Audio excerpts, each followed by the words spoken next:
الرحيم بسم الله الرحمن الرحيم السلام عليكم ورحمة الله وبركاته الحمد لله الذي أحيانا بعدما أماتنا وإليه النشور أشهد أن لا إله إلا الله وحده لا شريك له وأشهد أن محمدا عبده ورسوله صلى الله عليه وسلم لا نبي بعده أما بعد. Puji dan syukur tiada hentinya selalu kita ucapkan kehadirat Allah Subhanahu wa taala. Alhamdulillah, berkat izin rahmat karunia dari Allah sampai pagi ini kita masih diberikan umur panjang, alhamdulillah. Sehingga dengan kehidupan itu kita bisa hadir di rumah ibadah, menjalankan ibadah. Mudah-mudahan ibadah-ibadah yang kita lakukan diijabah di sisi Allah hendaknya. Salawat dan salam kepada Nabi besar Muhammad sallallahu alaihi wasallam. Allahumma salli ala Muhammad wa ala ali Muhammad. Bapak Ibu pengurus Musholla Baitul Jalal yang hadir, yang sama kita hormati, Bapak Ibu tokoh masyarakat, tokoh agama, tokoh pendidikan, hadirin kaum muslimin, anak-anak kita, peserta pesantren, peserta didik, anak-anak harapan bangsa, harapan agama bagi orang tua, bagi kita untuk masa yang akan datang. Bapak Ibu hadirin kaum muslimin rahimakumullah. Sekarang kita sudah memasuki yaitunya pekan yang kedua di bulan Ramadan ini. Mari kita manfaatkan sebaik-baiknya agar Ramadan kali ini selalu kita isi dengan hal-hal sifatnya yang bermanfaat untuk masa-masa yang akan datang, terutama di akhirat. Hadirin kaum muslimin, itu tadi imam kita membawakan ayat pesan Allah bahwa hai orang yang beriman, bertakwalah kepada Allah, persiapkanlah untuk hari esokmu. Hari esok itu adalah bukan hanya di dunia, tapi untuk di akhirat yang lebih abadi dan kekal. Jadi Bapak Ibu, kita ini hidup di dunianya sesaat, paling kancang 200 tahun. Ada Bu di sini 200 tahun yang di komplek kok? Tidak ada ya? Nah, kalau 200 tahun, 100 tahun itu lah payah itu. Dan pun itu ndak bantu oleh itu dong. Lah tengkurak itu. Jadi ndak ada yang bertahan lama hidup ini. Maka kita siapkan untuk masa yang jauh. Terutama apalagi anak-anak kita, tantangannya itu banyak dan barik. Sangat luar biasa.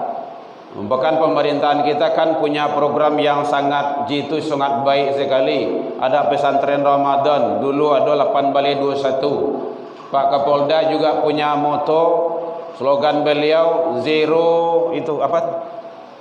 Tawuran, zero balap liar. Nah, itu kan sangat penting sekali. Kenapa itu terjadi? Dan yang melakukan itu kan rata-rata kan anak-anak Islam itu.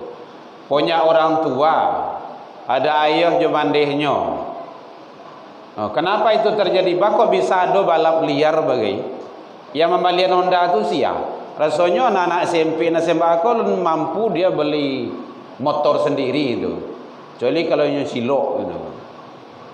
Silok gitu kan, tentunya tak ada punya orang gitu kan. Pasti orang tuanya yang membelin. Kini pakai untuk balap-balap liar gitu kan. Berarti kan secara tidak langsung orang tuanya memfasilitasi kan. Ini kan penting sekali bagi kita. Makanya ada pesantren Ramadan. Dari sekolah anak dibawa ke rumah masjid, rumah ibadah, sampai kegiatan keagamaan. Anak kita ini akan bisa berhasil selamat dunia dan akhirat. Program-program yang disampaikan oleh pemerintahan kita itu akan bisa terlaksana. Setidaknya ada 3 faktor yang mendukungnya. 1, yaitunya rumah tangga. Dan ini adalah sangat menentukan. Peserta pesantren awak berapa orang, Bapak Ibu? Bu, berapa orang, Bu? Panitia? Le ada 50 ah? Hah? 90 ah? 80 ah? Oh, Masya Allah, 80 ah? 80 orang kan, SD SMP kan? 1, 2, 3, 4, 5, 6, 7, 8. 8-nya tu ah. Tanpa alasan. Pokoknya lo mulai pesantren apa? Oh, itu salah dalam pendidikan itu. Sawananya anak itu bukan anak panitia. Anak awak sebagai orang gaib, orang tua. Ya awak yang kau saji je musola tu. Ndak harus panitia saja doh. Ini kadang-kadang ada lah bagai sudah pesantren beko, anak ndak ada yang ke surau lah doh. Oh pesantren ndak sukses, pesantren ndak berhasil. Bukan gitu penilaiannya, itu salah tu. Maka disaran kau orang mentah-mentah pendidikan anak awak. Mulai dari rumah tangga. Jadi anak itu disuruh dibawa. Jadi startnya itu adalah dalam rumah tangga. Kalau dari rumah tangga itu anak baik, dididik dengan baik, diolah dengan cara yang baik, insya Allah keluar ke masyarakat akan jadi baik dia. Hadirin kaum muslimin rahimakumullah. Jadi rumah tangga berperan aktif. Kalau ingin anak awak selamai, maka fungsikan rumah tangga sebaik-baiknya. Dulu sewaktu menikah baru-baru ndak tangguang doh. Perencanaan pingin punya anak berapa. Lambe dia gi anak de Allah beko kaniak kanin pai baru be. Disarankan dek kawan minum itu diminum, makan itu dimakan, nan mani nan pai, bau rui kaniak kanin. Gitu ya Bu ya. Karena Bu mencobaan kayak gitu dulu, marasoan. Pai ke Solo ni Bu ya, pai bawa rumah ke situ. Oh minum iku anu pai ko, ba minum. Nampak kok jangan racun salah. Minum tuh, pingin apa tuh? Pingin anak. Lah dia gi dititipkan anak dari Allah. Lewat didik dengan cara baik. Itu amanah. Idza datil amanah fantasiru sa'ah. Kalau amanah apalagi amanah Allah disia-siakan, tunggu kehancuran pasti tiba.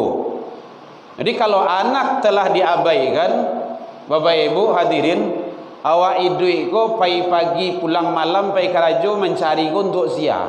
Untuk sia, Bu? Untuk anak. Bahkan pulang sanjo lah malam, kadang lah pagi ya pulang, kadang tak pulang-pulang begitu. Seminggu 2 minggu baik karajo di luar daerah. Demi apa tuh? Demi anak dan keluarga. Tapi anak tidak kita perhatikan. Itu kan rugi sangat awak tuh. Di dunia sengsara, di akhirat tuh lah menderita loh. Makanya anak sangat penting sekali Bapak Ibu hadirin. Apalagi anak-anak kadang-kadang kok dia sedang butuh bimbingan. Rata-rata tawuran tuh jam berapa Bapak Ibu? Jam 1, jam 2, jam 3, jam 4, jam 5. Sampai menjelang subuh. Kan gitu tuh. Bulan puasa masih ada tuh. Bulan puasa gini masih ada tawuran. Di mana tuh, Bu? Paru kan? Bayang tuh. Dan itu anak-anak Islam. Itu kan sangat menyedihkan gitu. Dan dia senang, dia bangga. Nyaman dia kayak gitu. Apa kok anak tu ndak ada ayah je mandehnya? Jadi penting fungsikan rumah tangga sebaik-baiknya. Jadi kalaulah malam hari itu jangan keluar aja anak awak tu lagi. Harus disiplin dan ketat. Untuk anak tu. Apalagi dia masa mencari. Ndak nyaman di rumahnya cari keluar. Hadirin kaum muslimin rumah tangga. fungsikan sebaik-baiknya. Harus disiplin dengan anak. Dalam iyo tu jangan indak. Iyo ndak indak. Gitu caranya. Dididik dari awal. Doakan makan, doakan lalu keluar rumah. Pendidikan awal. Adab ke orang tua, adab bertetangga. Ingin rapinya, silakan dilihat dalam Al-Quran surah Luqman 31, 3 baleh sampai 9 baleh. Itu ada di situ tuh. 13 sampai 19. Itu serapi-rapinya Allah sampaikan di situ. Gimana cara mendidik anak agar menjadi anak-anak yang baik dunia akhirat. Yang kedua, kita tidak lama ya, anak-anak kita ada pesantren.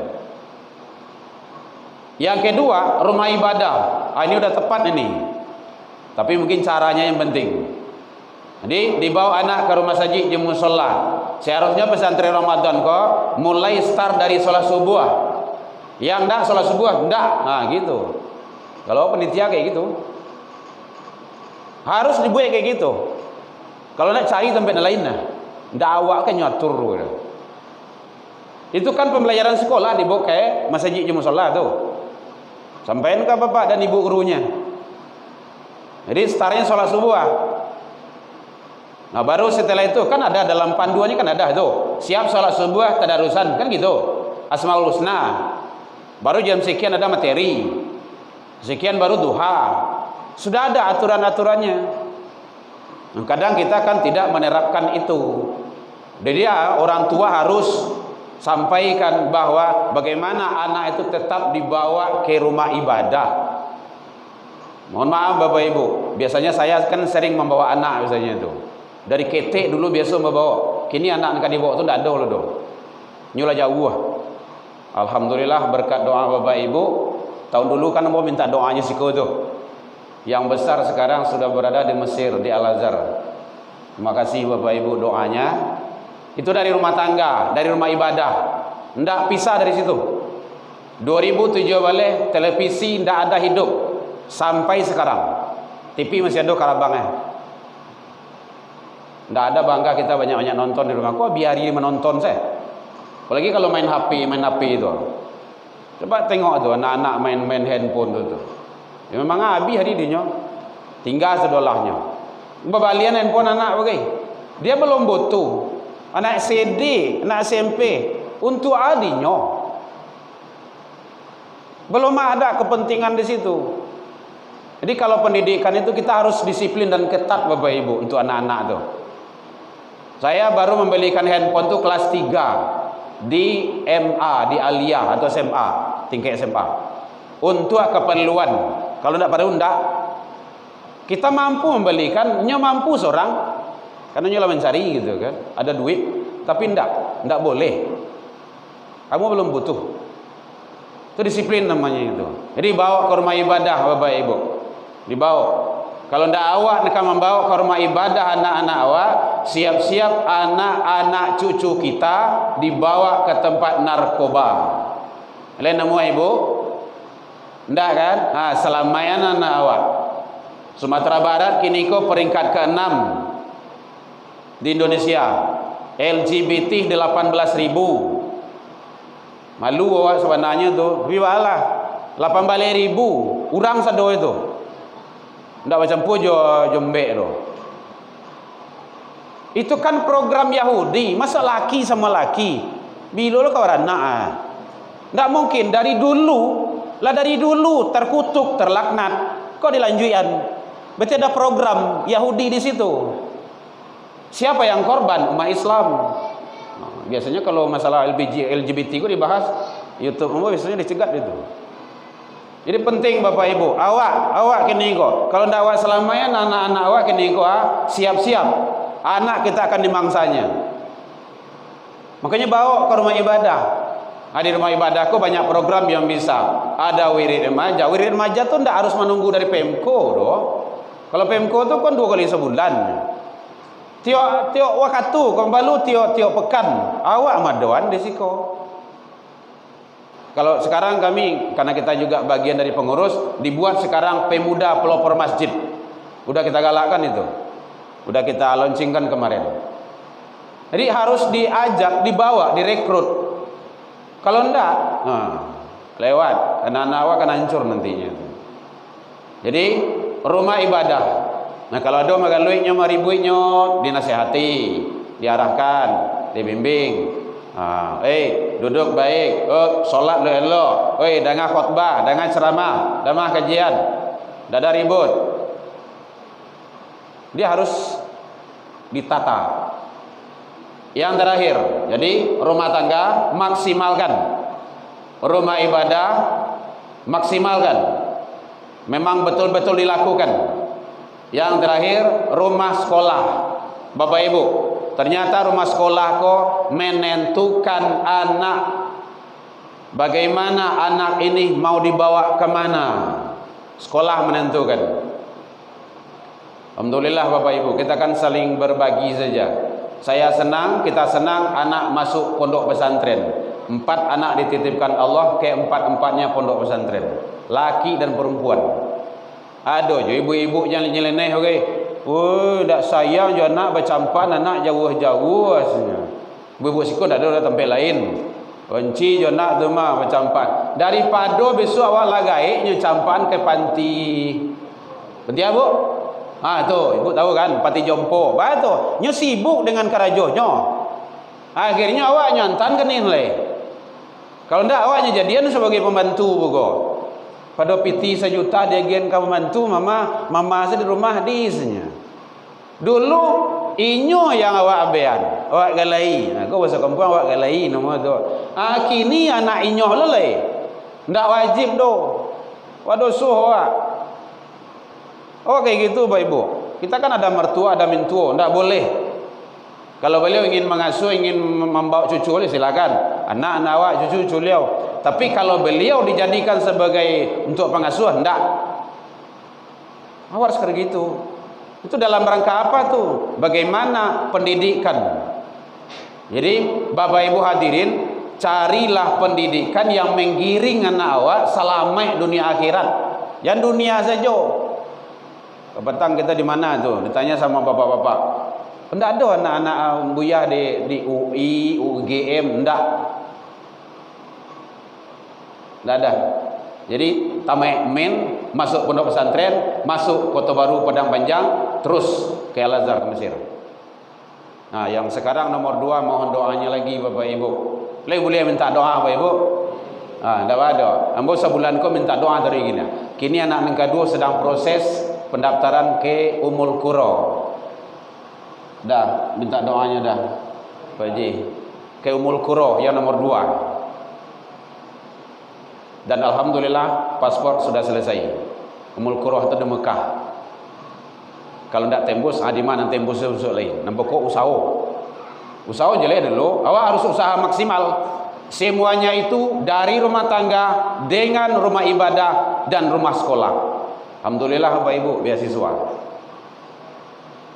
Jadi giringlah anak awak tu, karena nanti Allah akan minta pertanggungjawaban di akhirat. Jangan sampai anak kau menjadi batu sandungan di awak besok. Aturan awak besok capek selesai masuk urusan masuk surga, nanti menjadi penghalang anakmu. Kan gitu kata Allah, pelihara dirimu dan keluargamu. Ya keluarga itu ya anak-anak dan istri-istri kita. Kalau istri lebih dari cik. Ya Bapak Ibu ya. Galak ibu belakang tu. Enggak, kita enggak bahas poligami. Baik Bapak Ibu hadirin kaum muslimin rahimakumullah. Jadi oleh sebab itu mari bagaimana jadikanlah anak-anak awak ini, cucu-cucu awak, generasi-generasi awak yang betul-betul kita diamanai oleh Allah dengan sebaik-baiknya. Sokatu duit misalnya Bapak Ibu. Kalau meninggal awak bakat orang duit lah. Yang penting cara itu yang penting. Jadi mari maksimalkan rumah tangga. Kalaulah jam 6 jam program 8/21 kan kayak gitu tuh. Kalau jam 6 hari lama pun ndak usah anak banyak keluar leh. Ke masjid, ke musola, biasakan dia jamaah. Awak tidak yakin sebanyak iko yang ada di siku kodo. Barakakah awak di siku kodo. Kalau ingin tahu tentu cari saja kupon kurban ke petang. Ledo 50 Awak banyak di siku. Coba datang rumah ibadah itu. Rumah ibadah, musola awak buat rancak-rancak tekan untuk ibadah. Salat jamaah itu jauh lebih utama, lebih afdol dibandingkan dengan salat sendiri. 1 berbanding 27. Hadis yang populer kayak gitu. Sekali awak salat di mushola kau salat subuh sama 27 kali di rumah. 27 kali itu 27 hari. 27 hari itu hampir sebulan. 1 berbanding sebulan. Gitu kali-kalinya. Makanya awak bawa anak-anak awak, diri awak, keluarga awak untuk ke rumah ibadah. Bapak Ibu hadirin kaum muslimin rahimakumullah. Dalam penyampaian nambah tadi kok kurang lama manihi recik bawah dek kurang ngalui tasingguang dek kanaya talantuan dek katurun yang indah pada tampeknya salah ke Allah kita taubat, salah ke manusia saling maaf memaafkan. Wal minkum ila liqa fastabiqul khairat wabillahi taufik wal hidayah. Wassalamualaikum warahmatullahi wabarakatuh.